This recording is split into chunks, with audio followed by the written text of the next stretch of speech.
Holly and I are going to show you some different children's knife cutting techniques, and before we do I'm going to show you a couple of different types of knives that you could use for children. So from an age 4 to 6 year old you might want to try something like these, which are kiddie cutter knives, and you can see that they're serrated but they're rounded off, so unless you really apply some pressure you're not going to hurt yourself. These kind of give a sawing motion, and the really good idea with that as well is that when children come to learn to use their knives and forks when they're eating their food, then they become very efficient at using a knife and fork, which is another nice benefit of that. But Holly is 9, so she doesn't need to use a kiddie cutter knife because she's learnt her different positionings and now she can progress to a chef's knife. So this is a 4-inch chef's knife rather than an 8-inch which you saw me use in the adult cutting technique video. We're just going to make sure our boards are stable. So if you want to take your cloth, put it underneath your board. I'm going to pass you a knife, and when you pass the knife you always hold the blunt side of the blade, so you pass by the handle. And here's a piece of celery. Thank you. So I'm going to start by showing you a bridge cut. So this is a wide bridge, so you'll make a bridge shape with your thumb and finger, and then the knife sits underneath. So I'm pushing the celery down, just keeping it in place with that hand, and the tip of the knife always points to the board, so then you can just push down and drag it out. Okay, so if you want to go here.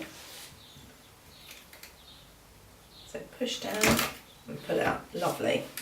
So that's a bridge cut, so if we put a big piece to the side. Then the next thing I'm going to show you is called a rocking chop.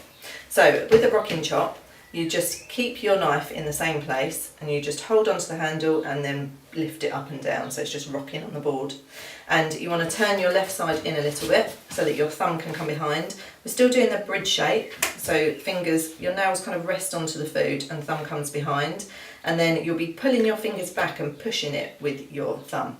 So up and down and push the celery through. We don't need to do all of it, so just a half of it, and then knock it off towards the blade.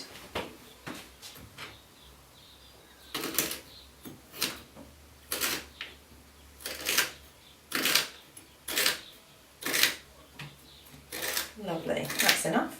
Brilliant, well done. Then we're going to put everything into the middle into a pile, and this one is called a cross chop. So the tip of the knife is going to go on the board, so we'd like to put it maybe to the side, and then your hand is going to go on top with your thumb and fingers up in the air, so they're nowhere near the blade, and you just go up and down and move it across the board, which is why it's called the cross chop.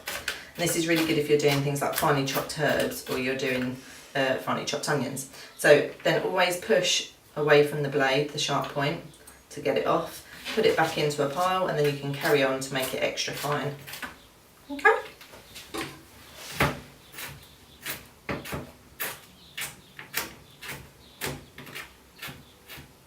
Lovely, well done. And those are our 3 chopping techniques. In our next tutorial, Holly and I are going to show you how to make Moroccan lamb meatballs.